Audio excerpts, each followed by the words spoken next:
they said when they was in the British commandos, he said there they was lined up for inspection, smart as carrots. He said there was a fella up there standing up pretty good, but he had one arm out like that. And the sergeant major hit him on the elbow and scattered all the bones in the end of his elbow. Right. He said, that hurt, son. He said, no, sir. He said, why not? He said, I'm a British commando, sir. He said, well done, boy. He said, keep it up. Does me good to walk up and down. I'm proud of you, boys. Christ.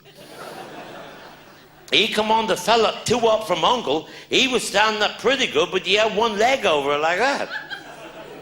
He was a hairdresser.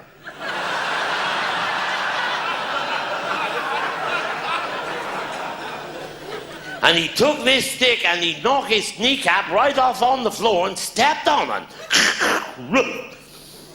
He said, that hurt, son. He said, no, sir. He said, why not? He said, I'm a British commando, sir. Christ. Come on to Uncle, and there he was, smart as a bloody carrot. Nothing wrong with it at all, more than he had his cock hanging out. And this bloody sergeant major, he hit him on his cock. Put a great blue mark about a foot back from the end.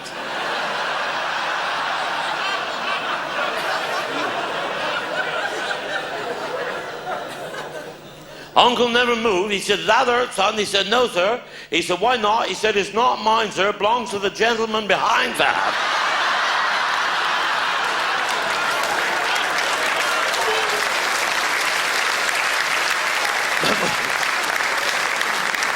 Poor old Bill Padua, he'd been in to see the doctor, and the doctor said, you've got a heart disease, you're going to be dead within 3 months. Poor old Bill. When he came out, I said, what did the doctor say, Bill? He said, the doctor said I got AIDS, and I'm going to die. I said, how the hell did you get AIDS? He said, I don't know. He said, I must have caught it from a lavatory seat. I said, you must have sat down before the other man got up.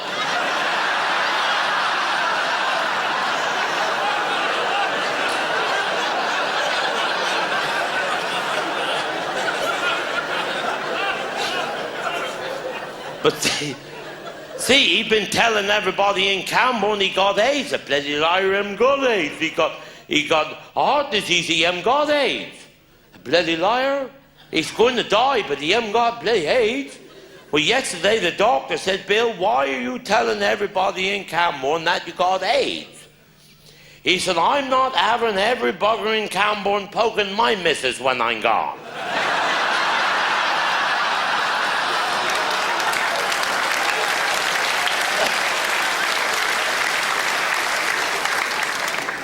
But is there anybody in from Wales? Where are you from? Where to? Cardiff, well that's nice. I was over in Wales working last Monday, and on the way back, I stopped on the Severn Bridge for a piddle. And I was just standing on the bridge like I just pissing in the river, I was. Everybody else has gone home. I was the only attraction left in the area. Just pissing in the river. Looking towards Gloucester, I was, just pissing there. And the biggest black fella, where the bugger come from? I said, hello, mate. Right. He said, I'm very sorry to bother you, but he said, is this the toilet?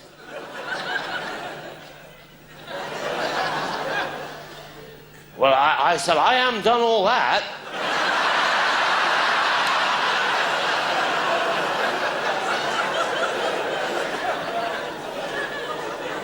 He said, do you think anybody noticed if I was going to have a piddle? I said, it's nothing to do with me. It's not my river. It's not even my bridge. I'm just piddling here.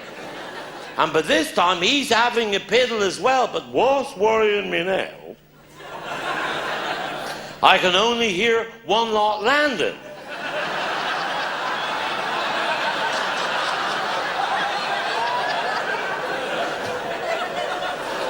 I thought, I'm going to test this bugger out. I said, that water very cold on the end of your cock, isn't it?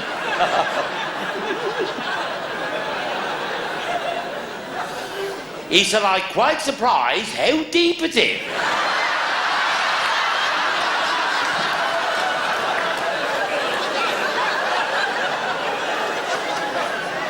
I said, how have you got to sing that long anyway? Well, he said, when I was a young boy, Mother would tie a weight on the end and leave me dance. I said, right, that's what I'm going to do.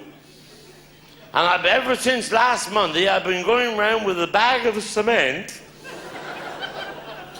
tied on the end, and don't you buggers laugh because the thing is working. He's gone black.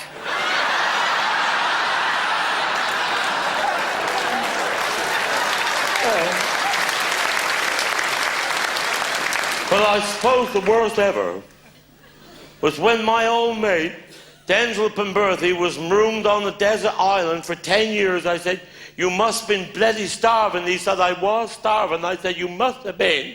He said, I was. I said, you must have been. He said, I was. I said, just saying.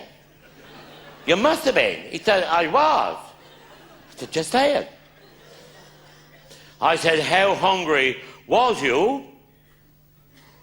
He said, I bloody starving. He said, when I sat down, my ass used to snap at the grass. You're bloody peckish when your ass is snapping at the grass. And I said, of course, being on your own for 10 years, you never had any sex for 10 years. He said, I did have sex. I was very lucky. I said, if you was on your own, you bloody must have been. He said, I was on my own. I said, well, how you managed that, having sex when you was on your own? He said, I was bloody lucky. I said, you bloody must have been. I said, well, how you manage it? He said, well, what happened was, he said, it was a very hot day, and I found a cock ostrich with his head buried in the sand. And he said he had his ass in the air, and he wasn't paying attention. I said, you never give a cock ostrich a portion up his ass when he wasn't looking. I said, what was that like? Well, he said he won too bad for the first 100 yards.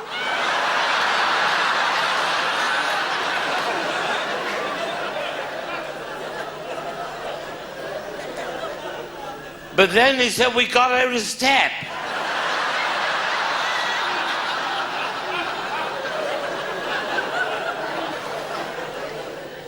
But ladies and gentlemen, you may have read in the press that I was going to be a godfather, and the bloody vicar wouldn't let me be a godfather because he didn't like my last video.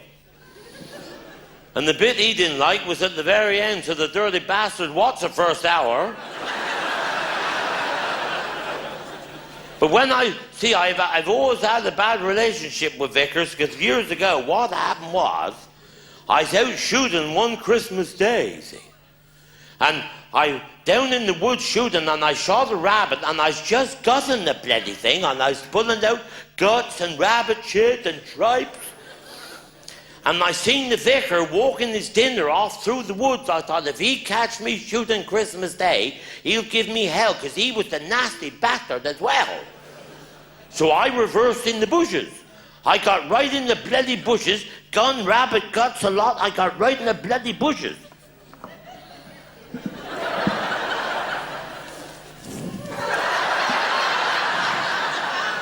I was in the bush.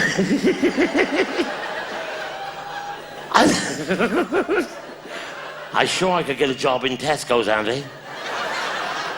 I was in the bloody bushes. And I thought, when the vicar's gone on, he'll never know that I was here. Well, I think what happened was,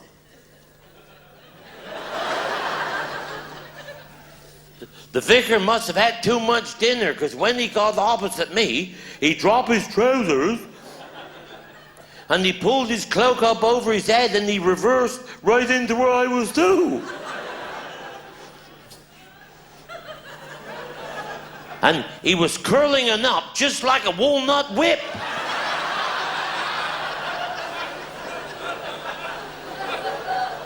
If only I had a hazelnut. I thought, when he finished, he's going to see me, then I'm going to look some bloody silly here. So I took this handful of rabbit's guts,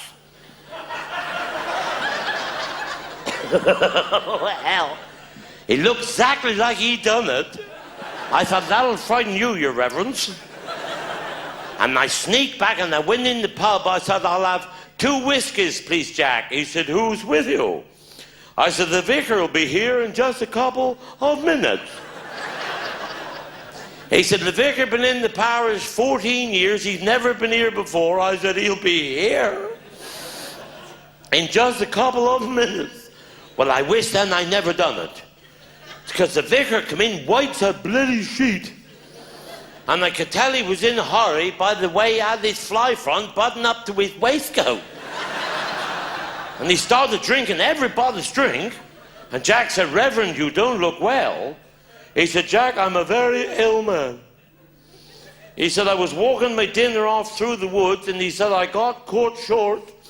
And he said, I went in the bushes to relieve myself. And he said, I passed part of my intestines.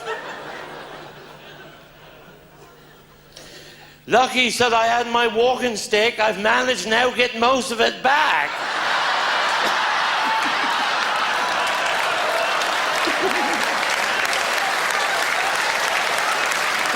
You bad lot of bastards. You're a wicked lot of bastards. I'd like to say, ladies and gentlemen, what a wonderful night I've had. Not tonight, another night.